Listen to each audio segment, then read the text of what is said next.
Hi, and welcome to INE Live. I'm your host, Jack Reedy, and today I will be with Jason Alvarado as he demos our digital forensics lab capabilities. But before we get started, I just want to remind everyone that we definitely want to hear from you. If you want to get involved, we have two options for you. For the first, be sure to like, follow, subscribe with notifications turned on for whichever platform you're following us through. So you can see the next time that we go live. And for the second, feel free to drop any questions you might have in chat with a queue in front of them. The mods will grab them and they'll send them our way. Want to give a quick shout out to the Bearded IT Dad and Bob for always showing up with that positive attitude. We see you in chats. Absolutely love it. And thank you so much for being here.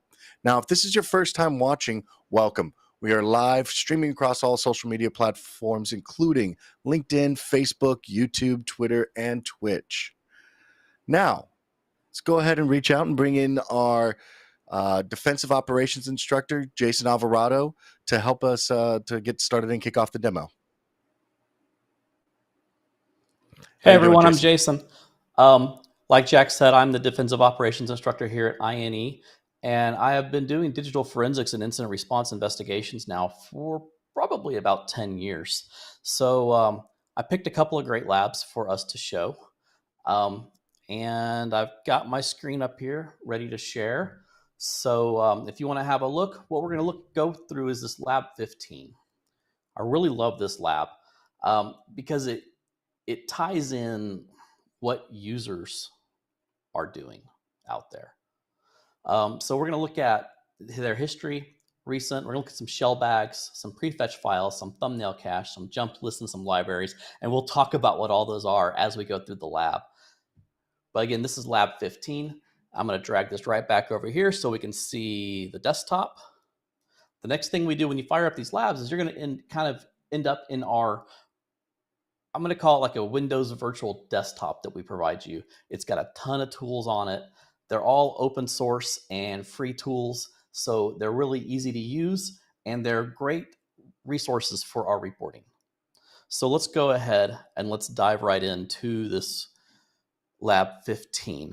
All right, so we're going to kick off right here. We're going to search for link files. Now, most everybody commonly thinks of link files as being shortcuts, right? We right-click on a file, we create a shortcut, we drag it to our desktop, and then we're able to quickly access a file. But did you know that link files are created quite frequently and automatically in the background, and you don't even notice they're happening? One thing that we can do with the link files is you can look at your Windows search history with them. Why is that good? One great reason why that's good is we're tying records of what the user did to the system. So the system is automatically recording user activity, and that's what we really want to do. We really want to tie what that user did on the system. So let's have a look at some of these link files that we're given. I got to drop into the command line. Now, forgive me, I spend more time in Linux these days than I do in DOS, so I might throw a Linux command out here every now and then on accident.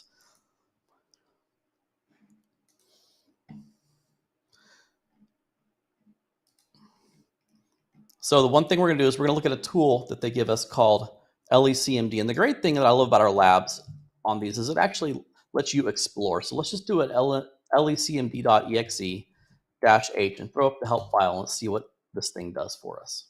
It takes a little bit of time to do these. Some of these tools were written in .NET. They're not the most optimal, but they do a great job. And these are a lot of Eric Zimmerman tools.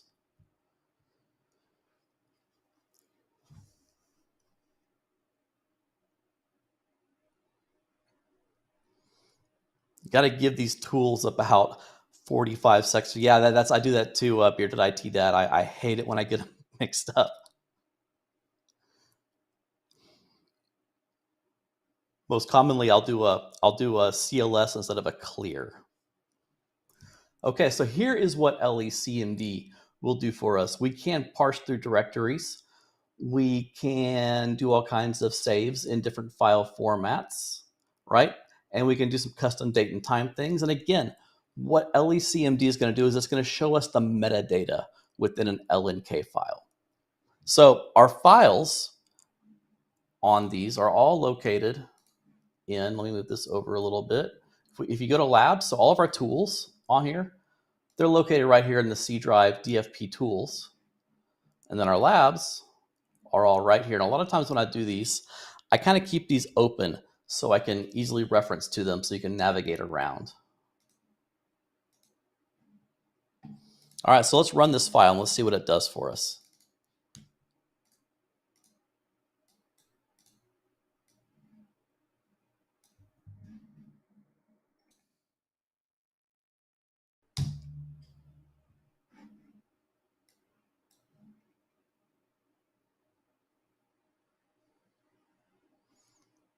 So what we're doing is we're processing this link file here, looking at the metadata, and we're looking to see potentially what the user was searching for.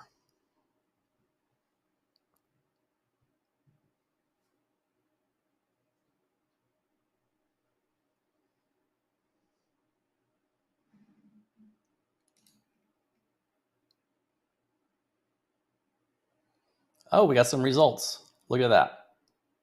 Okay, so in this shortcut file, what our user searched for was they searched for hidden files.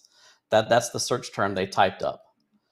One of the great things about this is not only can I tell what they searched for, but if I look up here when the source file was created, on this one I can see that the source file was created on 6/21/2016 at 14:57:28 as a timestamp, and that's going to be the local system time.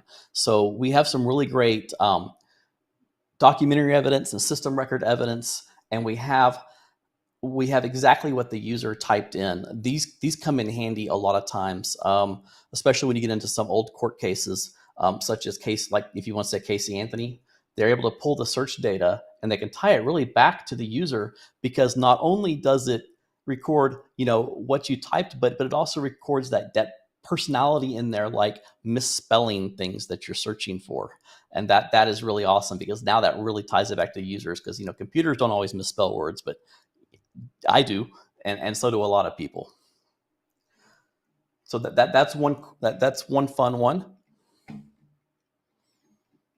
Let's scroll down. There's another neat tool in here that I love. It's called shell bags. So Anybody in the comments want to type in what shell bags do? So Jason, with that, when you're pulling out the stuff and the timestamps that are there. Oh yeah, we'll go back to that. Yeah. Well, we don't have to go back to it.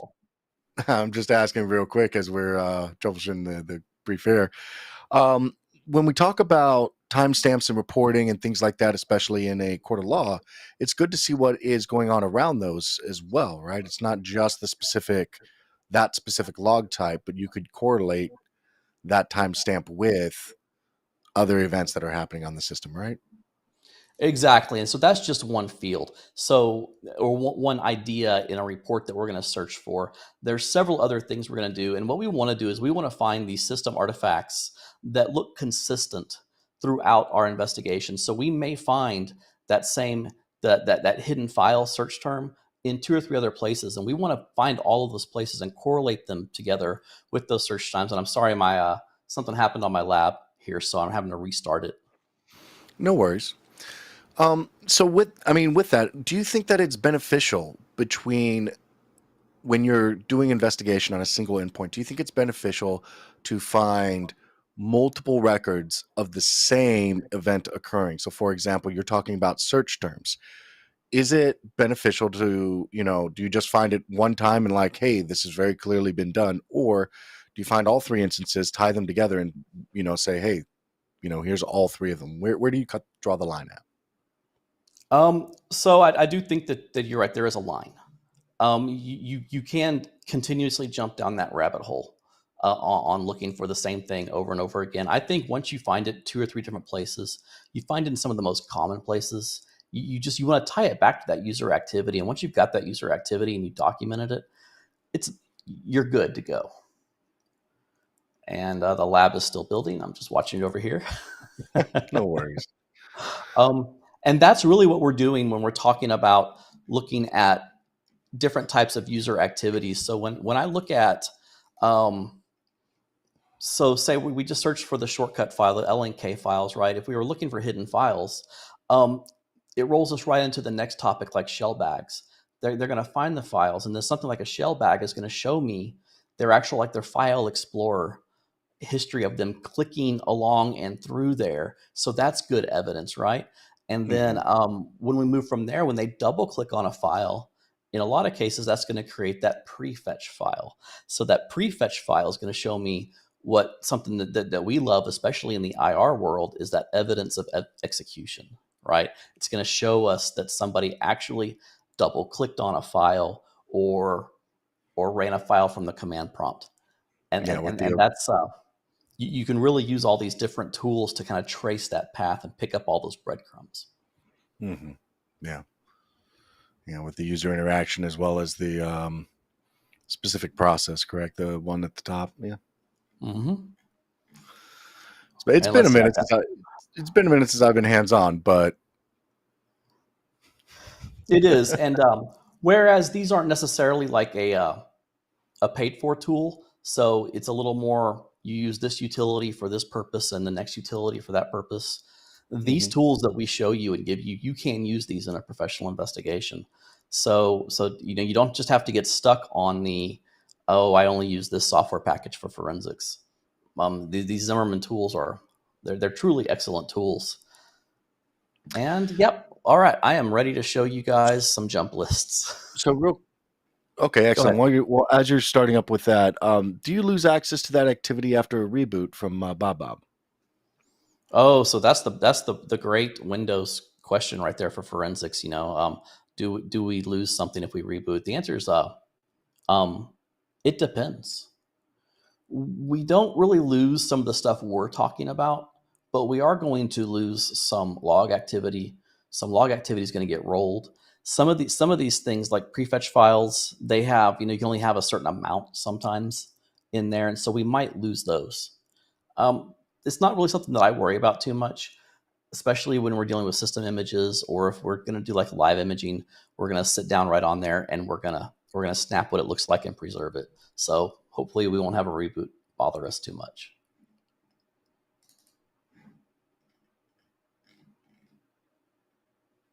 Just fire up Shellbag Explorer here real quick.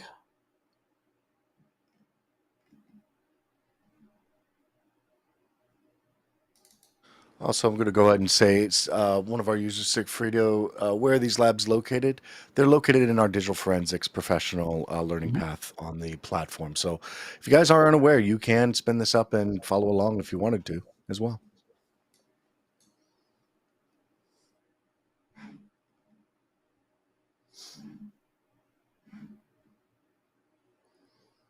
And like I said, and this is just me waiting for this one to come up.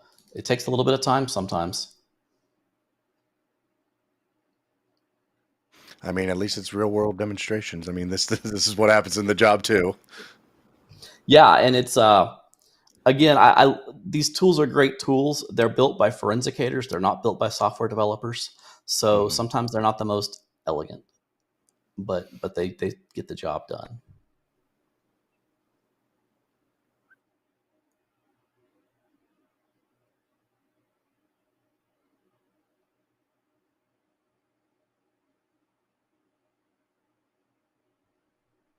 So as we find these things in the digital forensics reporting environment, what would be some of the things that you would copy down for your notes or for the actual report itself? No, that's great. In a forensic investigation, I've either got a notepad right down here, or I've got OneNote up on my other screen, or some type of note-taking tool. I am taking note of all the tools I use. Sometimes if I have to type in a command, I'll notate the command I used, or I'll save it off somewhere just so I can repeat that process again if I need to, because everything we do in forensics has to be repeatable. And then I'm always going to notate the results.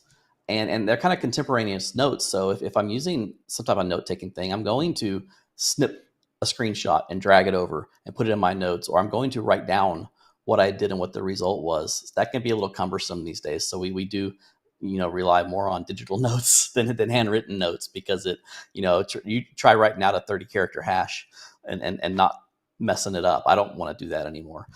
No, I don't want to trust myself to remember it either as I'm typing it.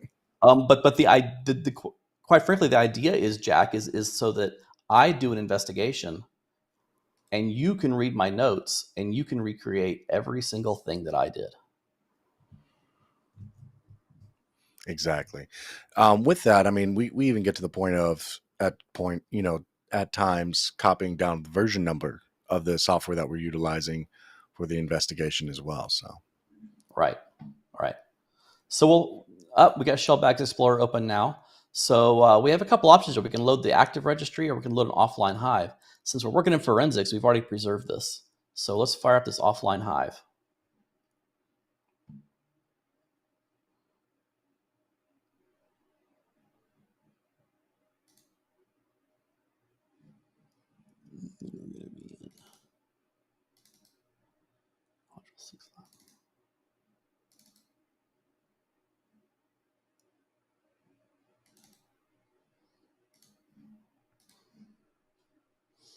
We're going to have a look and see what this does for us here.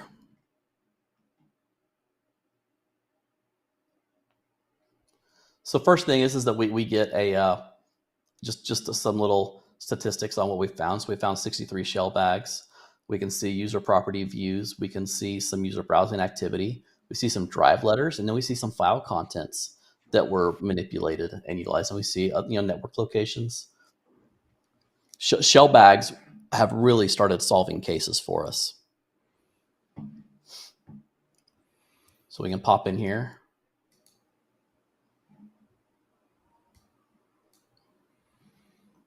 Just browse around here. So what we can see on this one here is we can see that the user actually accessed these directories and they accessed these files. And here's our date and timestamps for it.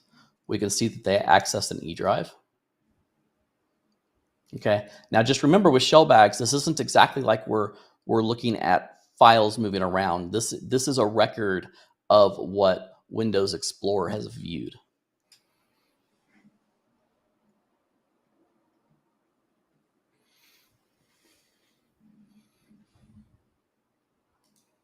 But we can kind of get a sense when we look through here as to what all the user has gone in and done on this. Look, it looks like they modified the Windows firewall.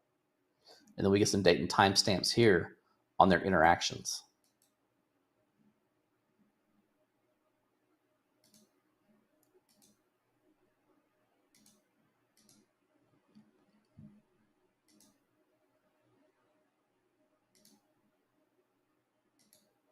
And look, that might be something I'm interested in, right, Jack? What do you think? Exfil? absolutely. That looks Yeah. interesting. So, and sometimes this is what you have to browse around in here. This one is actually related to the lab. So we're looking for what we'll say is contraband in the lab, and we do like to do real life situations. So if you were doing this lab in real life, and we're just kind of going through it right now, we would be looking for some pictures of cats, which for the purposes of some of these labs are identified as contraband. So, but we have a really good hint of where to start. I mean, the folder's named Exfil. That's Yeah. it doesn't get any more on the nose than that. I mean, maybe not malware. No, it doesn't. But you know what? In my experience from incident response, I do have threat actors that will just flat out name a folder exfil. Yeah, no, I've also ran into those cases too. You name them Exfil, you name them. I also like scripts that are named randomly for what they do, like password grabber or things like that. Like they don't change the default values. Yep. So let's have a look at Prefetch Files. Let me find Prefetch Explorer here real quick. I think they put it somewhere else.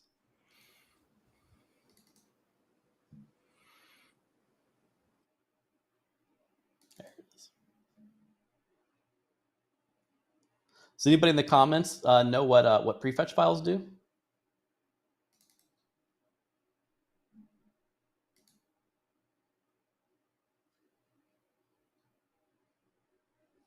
Prefetch files are kind of prefetch files are kind of an older thing that happened with our HDDs, where it took some time to load some executable files. So what Windows would do is it would record some of the memory it needed to load the program, right? And when, yeah, there you go. I see somebody posted in there. And so instead of executing all the program commands, the prefetch file will just shove that right into memory. So that's a Windows purpose. But what we forensics do is we can see a record of those prefetch files when they were executed, dates, timestamps, those sorts of things. And so that really gives us that evidence of execution. Really helps when we are looking for malware. So from the bearded IT dad, can you do a search, or do you just have to browse it through this program? Sometimes I don't use the tool so much. This one, let's see. We browse it. Yeah, it's mostly browsing. Again, remember, these are simple tools. These are very simple tools.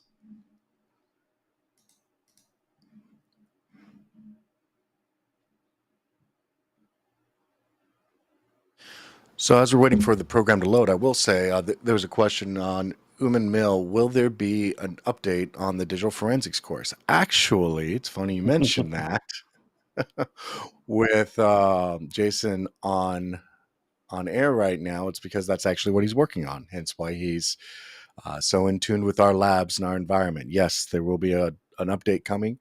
We are actually working to not only transition a lot of the slide content into videos, but also to break it up into two separate ones, which is analyst level, which is great for instant response and the day-to-day operations, versus professional level, which is the deep dive. I'm going into a courtroom. So great question. And yes, we are working diligently towards that and expect that release to come sometime soon.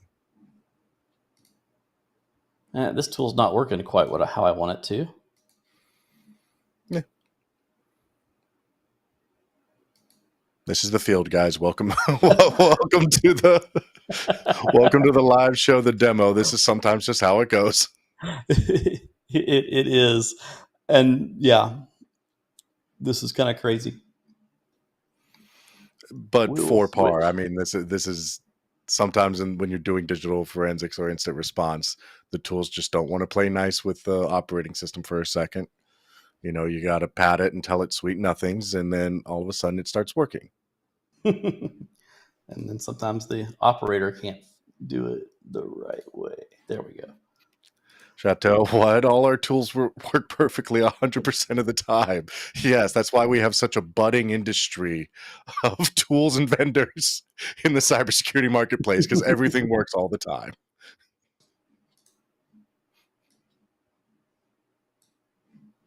Let's try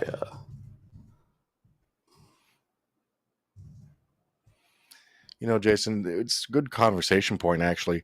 Do you think you've really made it in instant response or digital forensics until you want to throw a computer out the window? I think that you do want to throw the computer out the window sometimes. But I think so. Especially when you know that something should work and it doesn't want to work, right? It's like taking that copy machine out. Mm-hmm. Yep. Yeah, that is one of my. If you are unfamiliar with the video, I cannot remember the name of it off the top of my head. I believe it's Office Space, but the particular scene he's talking about is just, it is, I have seen it on the walls of so many IT rooms, just pictures of it, where they take a printer that refuses to print out into the field and just beat it with bats and their fists too. But So it's excellent. we're almost Bob, there. is this a pre-configured tool, or are you required to have a deep knowledge of Windows? I'll let Jason answer that. Again, these tools, they're so straightforward that they don't really require a deep knowledge as to see them. What they do require is an understanding of what you're looking at. I think that's kind of where I'll go with that one. So let's see which one the lab wants us to look at icon. Okay, I've got something up here now. We kind of switched from from Prefetch Files here on this one. But now we're looking at thumbnails. All right. So if we are looking for pictures, if we are looking for evidence of pictures being there, has anybody noticed that you can delete pictures in Windows, right? You hit Control A, you hit delete, and they go away, right? Did you guys know that they don't truly go away? It's kind of like with your phone, right? You know, you need to delete the pictures from your photos and from your camera reel also, right? So with this, what we're looking at is we're looking at the thumbs.db file. Little cache files of those pictures will remain in there even after the file is deleted. So we always have a record. It's just using these little Windows tricks and bugs to complete an investigation. Absolutely. Yeah. So this kind of goes back to what we were talking about previously, where you will use multiple ways and methods of finding the same event repeated over and over again. So that way you can demo it and show that, you know, this did in fact occur at this time as substantiated by these three pieces of evidence. Mm-hmm. Mm-hmm. And even if you're deleting, and I did see a comment about there that prefetch is disabled on servers and workstation that use SSDs. That is true. However, the what gets us is that it is not true if it was upgraded. So if you were, say, running Windows 7 or Windows 8 and you upgraded, then that flag will be there, and it'll be like that for servers, or if you upgraded to an SSD. So there's all these little tricks to Windows, right? Yeah. Sigfrido, will any of these tools mess with the timestamps? No, we are being fully forensic with these tools. These tools actually independently parse the file. They don't actually really open the file, right? So it's like a big text parser. Just going to comment real quick from Nat Computers. The video is not clear. Can we do something? Nat, so because of the way that the virtual environment is not really easy to zoom in here. However, Right. these labs are up and available for you to walk through yourself as well on our platform. So feel free. The link's been dropped a couple times in chat, but it is the Digital Forensics Professional lab as well. So you can engage and see yourself to blow it up really big as well too.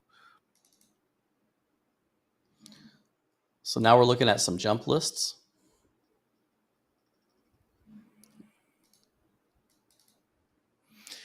Can you talk about the jump list and their what specifically they're attached to as far as events go?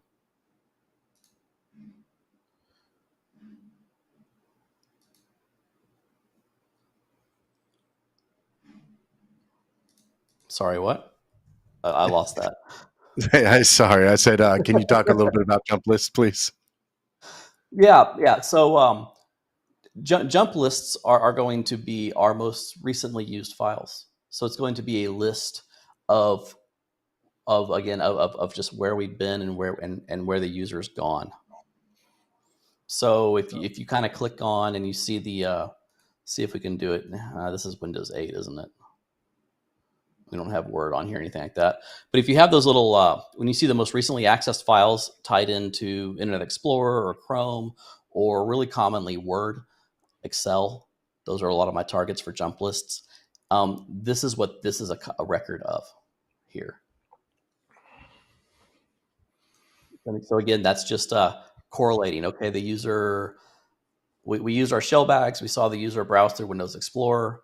We might have a prefetch file execution of Word, and then we can see in jump list that they used Word to access something.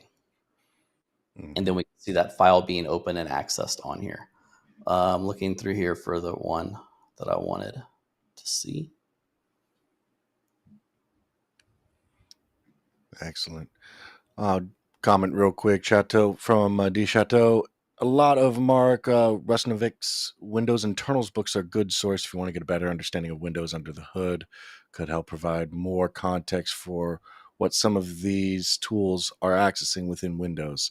100% agree. That is an excellent resource. I've read both of them myself and the version updates too. Yeah, I do too, and that's a key point right there, Jack. The version updates. We kind of joke about in forensics. What Microsoft giveth, they also taketh away. Um, Mhm. and with Windows 10 and Windows 11, they actually took away a lot of features that we were starting to rely on. If you want to talk about there used to be a Windows timelining feature, which you could actually track like window focuses and stuff like that. They threw that in one version of Windows and they took it away the next. Yeah. So, but being up to date on your operating systems are is really key. There's another author out there called Harlan Carvey, and he does the same thing.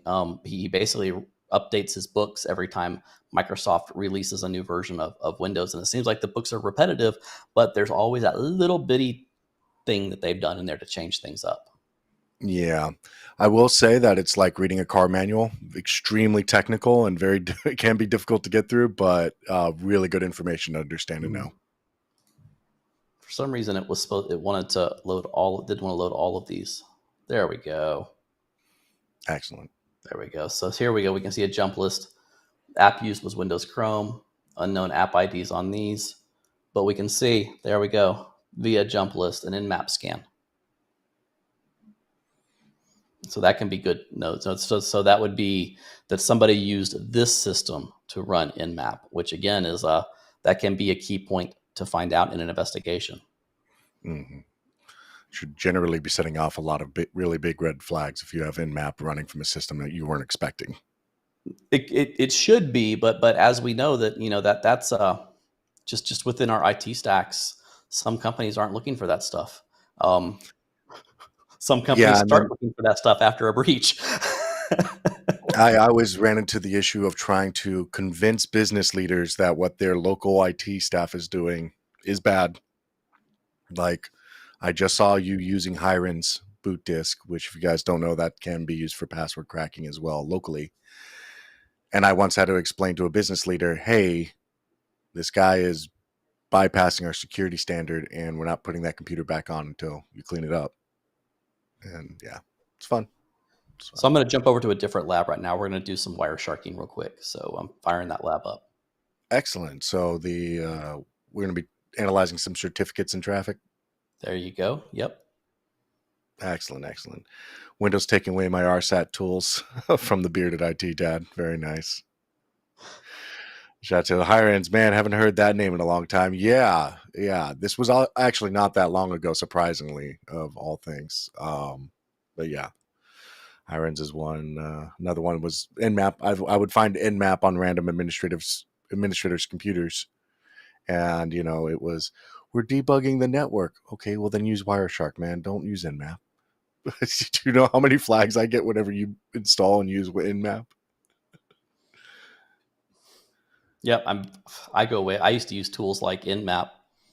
Oh, back when it was I'm sorry, Wireshark. Back when Windows had one that they provided, and you used to use that to figure out all the all when there was somebody. The browse master collisions. That's what I was thinking of. And that's way back into Windows 98, and when you mix Windows 98 and Windows NT in the same environment, and things went poorly.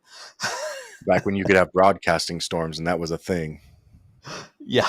You used to have to actually watch basically Wireshark traffic and figure out who the offender was, and then go and solve the problem. Are you telling me you back on the token ring days of network topology? I am dating myself a little bit, but typically you'd see something going on, the phone would go ringing like crazy, and you just go look at the network closet, and you'd see all the lights pulsing the same. Like, fire up the Back network in my monitor day, tool. token ring was a physical token I handed left and right. And yeah, DChateau, yeah, there are legitimate use cases for Nmap Yeah. for network system admins. I thoroughly agree with that. You just have to do the whole, is it authorized activity, right? Mm-hmm. Okay, so we got our lab fired up here. One thing again, looking at this, we are in lab 24. If you guys want to have a look at this on another day in the future, we walk through just looking at, what is an SSL certificate, right? So let's browse to the right spot here. Now that I'm back in Linux.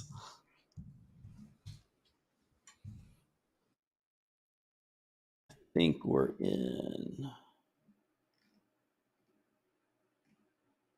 module 5. Let me see. No, module 8.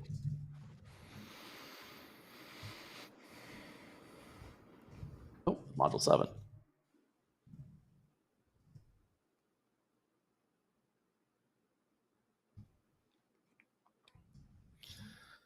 As you're doing this, little comment from Bob. I like the pace of this demo. Basically how you would flow during a real investigation. I think that's no truer words have been said. Mm-hmm. Pretty common for, even when I was doing it in SOC environment, I would sit at somebody's shoulder and, talk like this back and forth and about relevant things or non-relevant things till they could show me what is going on, It actually kind of reminds me of like an incident conference bridge sometimes. Mm-hmm. What our labs kind of also do too is they don't just show you how to do something without some understanding. So like in this lab, the first thing they want you to do is just have a look at a certificate, right? What is a digital certificate? What does it look like? What are the important parts about it?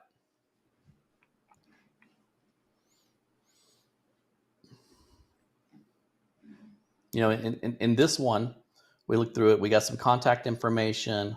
We've got the serial number for the certificate. And then if we browse down through here somewhat, we can see the what was used to create it, right? And it should be a SHA-1 with RSA, which is what it is. All right, so we just have a look at it, but then we flip over to Wireshark.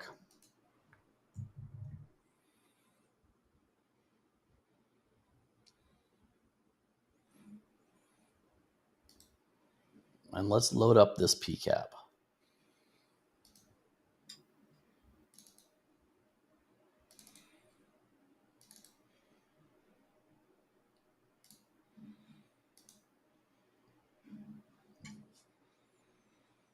So what do we see in here? We see a lot of traffic. The problem is with this is when we start looking at what's going on here.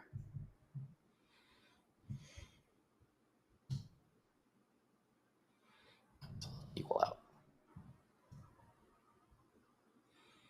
Right, this is the problem, right? When we're looking at port 443 traffic, we can't really see any of this stuff, can we?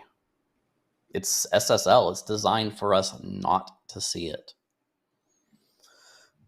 Typically in a forensic investigation, we can do things where we can ask for certificates, especially if we want to analyze encrypted traffic, right? Because when we want to say, look at the TCP stream on this, we don't really get anything, do we? There's just junk in there. So what can we do about it? We can load the certificate. Has anybody ever loaded the certificate into Wireshark?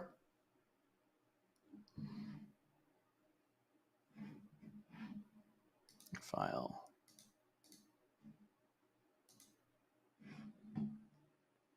Preferences. What we want to do is we run down here and it's amazing what happens, isn't it? We want to find TLS.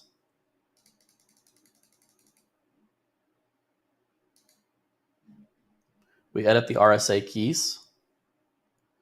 The first thing we want to do is we want to punch in the IP address that we want to look at.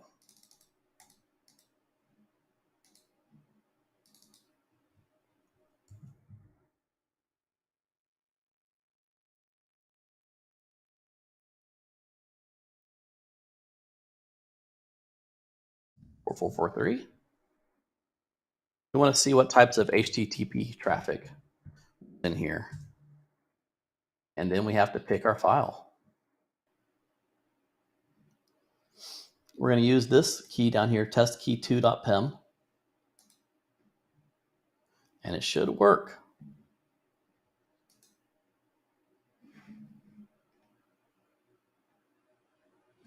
Now when we go look for SSL traffic, it's decrypted. All right, and then we can still, and this tripped me up the first time I did it too, but we still want to follow the TLS stream on that, even though even though we can see the HTTP now, we want to follow TLS stream, and what we get is a decrypted representation of the web page. And if you go back to your original Wiresharking, where you did the follow TCP stream and you were able to download and extract file contents, that kind of stuff, you could take this lab further like that, and then you would be able to extract things like files and all their web browsing activity. This is very similar to what you see on these Gen 7 on these next gen firewalls that will, that they'll strip out your SSL data, they'll put there in, and they'll do the inspections and then send it out as if it was encrypted. Very similar concept. But this is a good way to look at the encrypted traffic going over a network. So, question from Bob. In the lab scenario, where did you get that key? And I think they mean like in the scenario, where would you have grabbed the PEM file? The PEM file, that's a good question. Whenever I'm doing forensics and whenever I'm doing an IR, one of my questions and my standard kind of intake of the case is, are you using encryption? And then the answer is yes, no, maybe, we don't know, right? If they say yes, it's, can you provide me the keys? If they cannot provide you the keys, then you're kind of at a loss in this scenario. But if you're in a large domain, or if your admins have encrypted the information on purpose, then they will have a key that they can provide you in most cases. Excellent. Yeah. But yeah, that's encryption. You always have to ask. You can't really decrypt it. At least I wouldn't try. I don't. Okay, well, those are the two labs that I came up with for this. I think that I really liked showing how we can decrypt SSL traffic. And then of course I always love the user generated activity. And yeah, Bob, if they cooperate, but remember, they're coming to you to solve their problem. So they should be cooperating. Hopefully. Yeah. Hopefully. Yeah. But I mean, with that though, one of the things that I like, and while we had a couple hiccups, which the forensics tools on Windows, they're going to be hiccups. It is in browser access though. I remember whenever I was starting up, having to spin up so many VMs and get, pull stuff down and everything else. And I don't know if anybody else has gone through the lovely pain that is trying to get Defender to stop deleting your forensic data because it contains malware. It makes it much more accessible. I would argue, being virtualized and just a simple click away with the URL. Yeah, working in VMs, I think that's what we tend to like to do the most. I mean, it's a lot easier to blow away a VM also when you're done with your investigation than it is to reimage your forensics workstation, which is what we used to do in the bad old days. Now I can just hit the delete button in VMware and then do create new for a new case. Yeah. And then if I do have like forensics break boxes where Defender is basically turned off unless I want to scan for malware, because as you well know, sometimes we need to generate that malware activity so we can see what it does.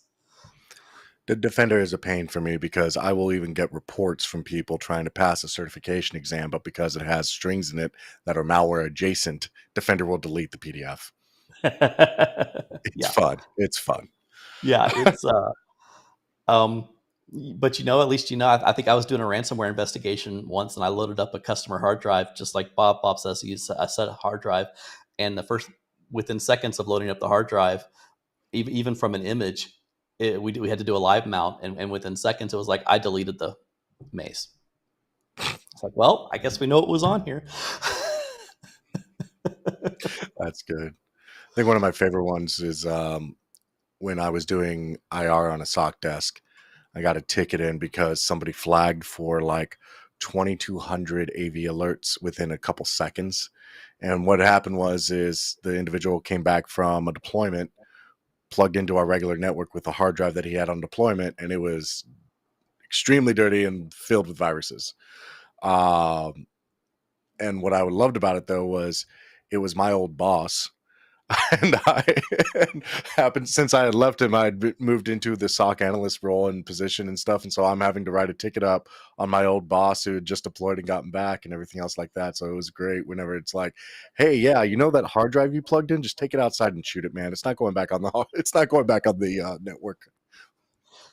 I love the on those. I love the false positives you had to treat as real, and Oh that's yeah. for every Mac update, right? They don't whitelist their files before they issue their updates, so they'll throw Mhm. out like a Mac OS update, and all the SOC alarms will go off on malware because it's an unknown file. Yep. Yep. Very much so. And what's also great about that too is whenever you have a primary Windows IT environment, and all of a sudden graphic designers just have a random Mac in there, and the Windows guys are like looking at you like, what do you mean? It's That's the uh, way that's actually what went through my head, because I think that was the media department where that happened to me at. common, very frequent where I get into an enterprise environment and all of a sudden it's just this section of Macs. And I'm like, let me guess, marketing? You know, graphic designers, illustrators.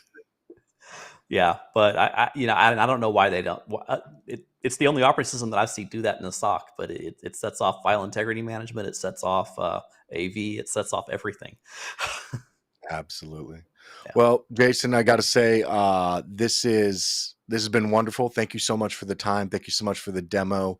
Look forward to talking to you again real soon about everything and seeing, as we progress with what's the next digital forensics course I believe that you're coming out with soon.